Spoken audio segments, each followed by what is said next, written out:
What's up guys, it's Bo here again, and welcome to the Bo Junior vlog. In this entry, I would like to ask you a question. That is, what do you think love is? You know, what do you think love is, and how would you define happiness? Now, this is where you come up with your definition of what love and happiness are. And I'd just like to tell you that I have spent all my life trying to do this,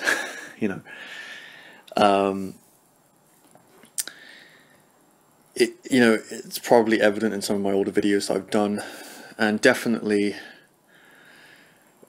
present in all of the nights that I've spent by myself, depressed out of my mind, and wondering why love and happiness always seem to evade me in the end, right? And so, if you have a definition, I'd be happy to hear it. You can leave it in the comment section below. But I guess it was ultimately a rhetorical question. And in line with this, I would like to share kind of an insight that I discovered recently, a realization I had recently, which is that most of us spend our lives thinking about things like love and happiness. We're told that love and happiness are things that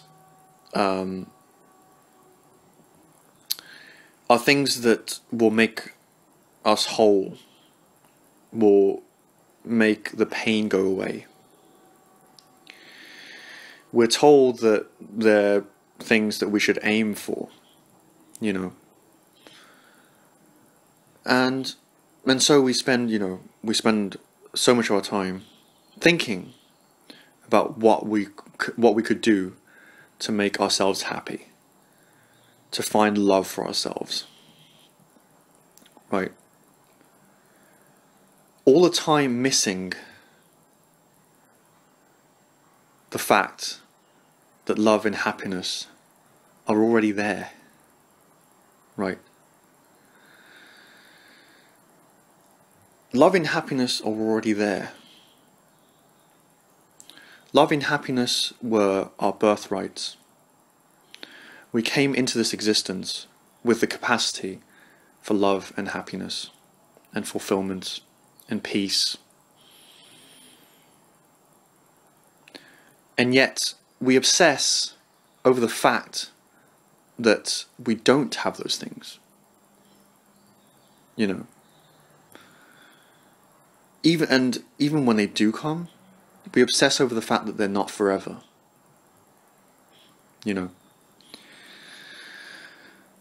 And so many of us find ourselves in realities where we are either chasing for love and happiness, or we claim that we have found love and happiness, and we like to demonstrate by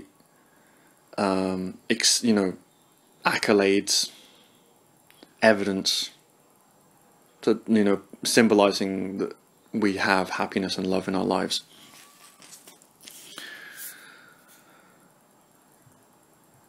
And the thing is,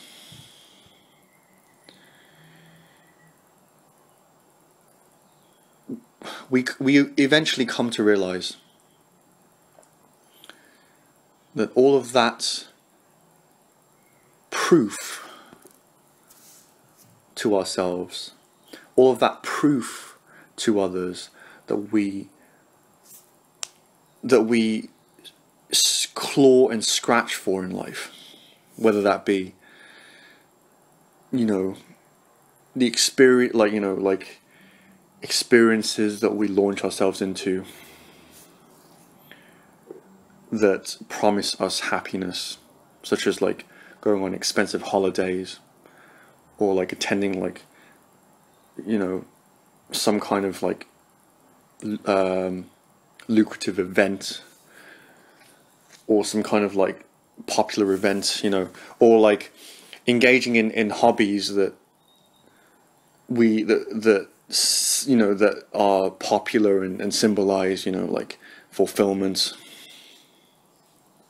We surround ourselves with people who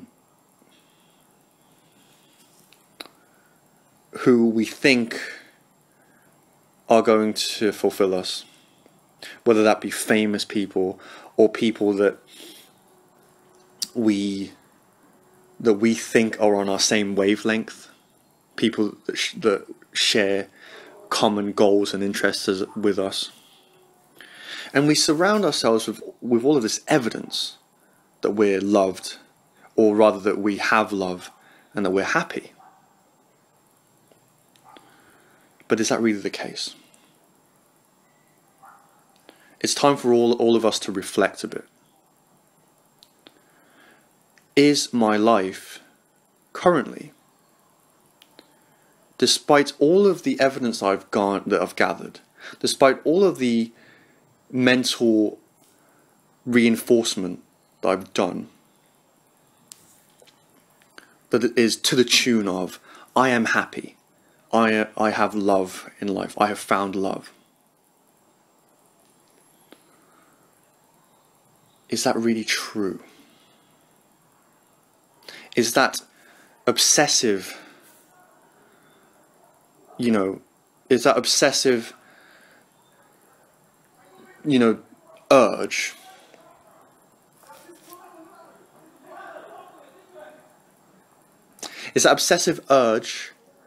to constantly prove to yourself and others that you're happy? Is that just a facade? You know, barely masking the unhappiness, the unfulfillment, the desperation, the despair that we feel inside. You know, people in like the fields of self-help and spirituality, they really have it going tough for them. Myself being one of those kinds of people, where we have even more evidence than the average person that we have happiness and love, because it's in the teachings, it's in the concepts, you know, it's in the universal principles that we've been taught, that we've learned, that we ought to be happy. But is that really the case? You know, the point I'm trying to make is that the thing that we have to face, and I don't mean this video to be negative, like, you know, like it might be sounding, but like, it's just that, well, I had this realization that like I'd been chasing love and happiness, you know, and I can't really give specific examples. I could, you know, like trying to make a career out of this kind of thing, what I'm doing, thinking that I have some kind of amazing message to the world,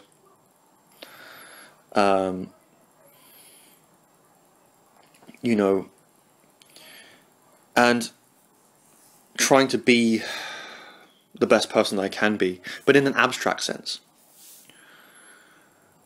You know, like, I have done this, and what I discovered was that love and happiness cannot be defined by anything that you do, anything that you say, anything that you are, in like a conceptual identity sense. Now that might sound like the most fucking indignant thing that you've ever heard, like the most kind of like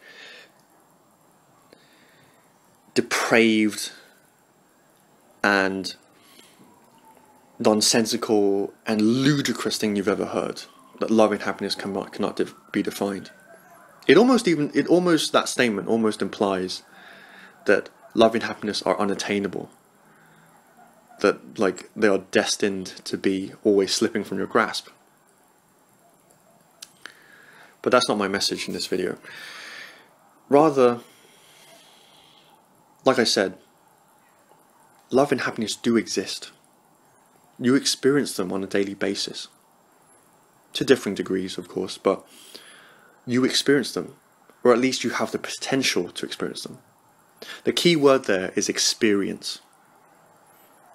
The key word there is experience. You can think what you want about love and happiness. You can do what you want in the pursuit of love and happiness. You can be whoever you think you can be towards love and happiness. But you will never be able to define it. Because love and happiness are undefinable. Rather, you have to forego the obsessive need to define them, to contain them, in order to experience them, in order for more of them to come into life. So I did an entry called The Axes of Perception, which talks about two axes of perception, one being the vertical axis, which is the typical kind of scientific, pragmatic, realistic axis, where, you know, reality is defined by the things that exist within it, you know, the names, the labels that we give to those things, the values that we assign to them in terms of like the quantity, you know, concepts, ideas, principles, those things, those kinds of things. And then there is another axis, which is the horizontal axis, which I call the energetic axis. And the energetic axis, rather than being about symbolism and things, actions, events, perspectives even, is rather to do with context, is rather to do with meaning, is rather to do with identity, is rather to do with what does this mean? You know, this is what this is, but then what does it mean? Is it good? Is it bad? You know, morality, identity.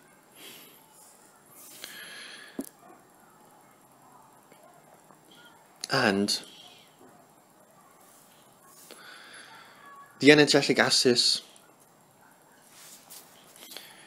is to do with focus as well. So focus does not necessarily transform your reality. This is why I say that these axes are orthogonal, in the sense that they don't necessarily interact directly with one another. It's just that what is, you know, what exists, but what you make it mean is another thing, right? So the quality of your life experience, the quality of life experience that you emanate into your reality, that is up for consideration, for your consideration, right? And energy, you can think of it like waves, you know, like a field, right? You can't define it by a singular point. So like, you can't fix it down as one thing. I can't say like, you know, I can't say this is love. This is love. Or this is good. You know, I can't say that. Because what does that even fucking mean? Right? If I smashed it into pieces, would it be good anymore? You know? Or if I made it into a better laptop, would it be bad anymore? Right?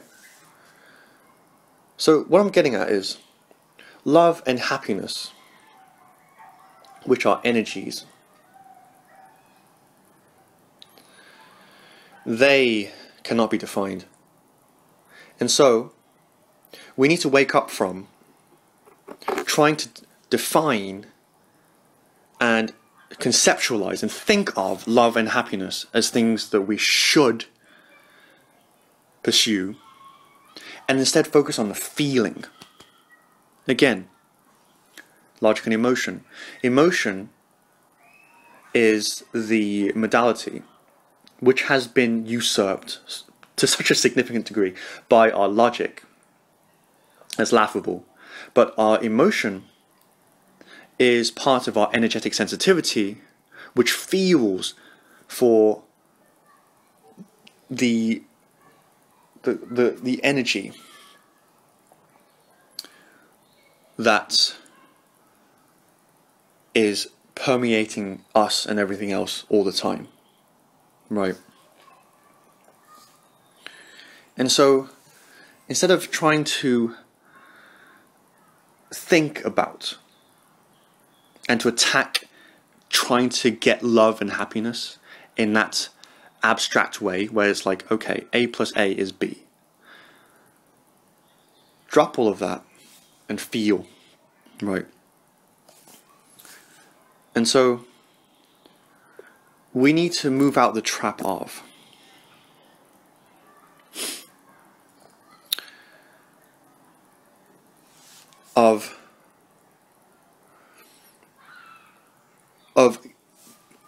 inundating ourselves and others with evidence that says that we are happy. Like, think about it. You know, this is what we do. How stupid is that?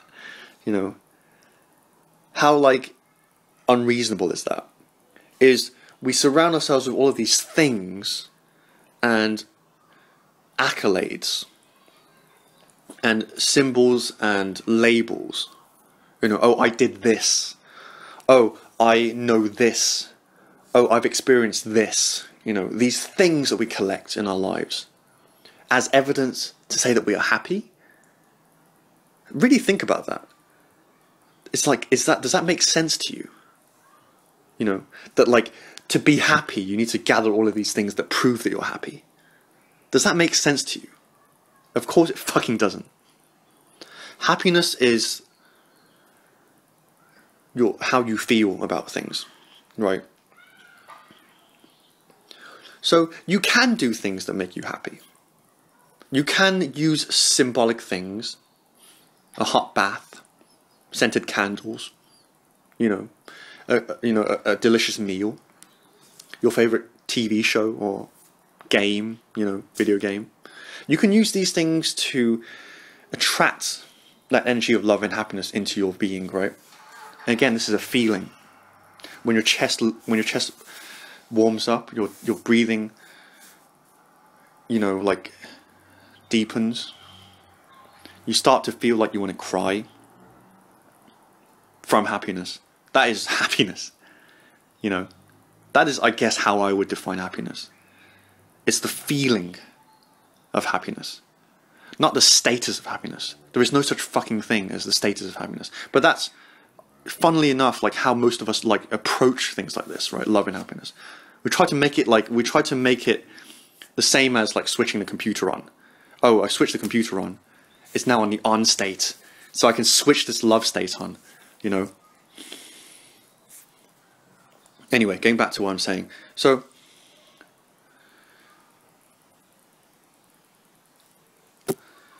to love and to be happy, you must learn to feel for it, right?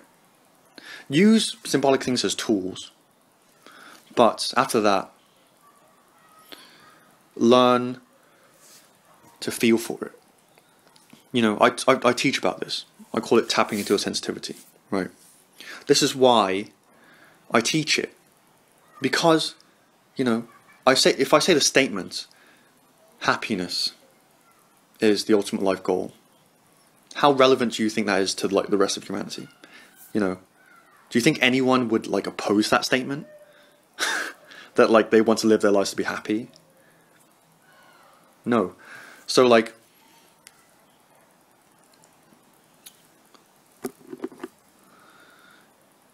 this being the case, that we all wish to be happy, that that's the ultimate goal of life, you know, all of the pain, yes, life is full of pain, but like, again, is the ultimate goal of life not to be happy? Is the whole point of going through all of that pain to be happy? I don't know. Maybe if you're suicidal or something, it isn't. But like, if you're like a normal person, and like, I'm not like slating suicidal people anymore. Like, I'm not slating suicidal people. I'm just using that as an example. You know, you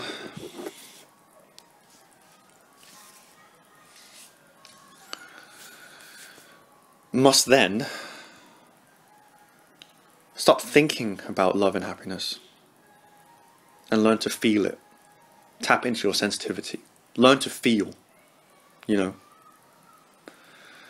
It may not make sense at first to like the more logical of us, but I don't know. I've been alive for 27 years. A lot of that 27 years has been filled with misery and like depression and like nihilism and existentialism. Do you want to live the rest of your life like that? It's up to you. You know, you can be like, oh yeah, I don't want to like experience this like this feeling bullshit, emotions. Fuck that shit. You know, you can be like that, but like, if you're okay living the rest of your life miserable, you might be a fucking millionaire one day. You might have like a family and like loads of people doting on you because you're the shit, you know, in like a you know, success sense, like a purely like mechanical business, like a successful sense. But like but you're gonna be miserable, you know, until you tap into that love and happiness as part of your feeling, right? So cool. That was really just a bit of a kind of a recap on like, and just like kind of like a kind of articulation of like why you might be interested in this kind of thing. You know, the thing that I have to offer here, which is like teaching about energetic sensitivity, is like tapping into your feelings, into your sensitivity, you know. And yeah, hopefully it might give you some perspective so that you can then explore it, right? So cool. I'm going to end this entry here. I hope it was insightful, and I will catch you guys in the next entry. Peace out.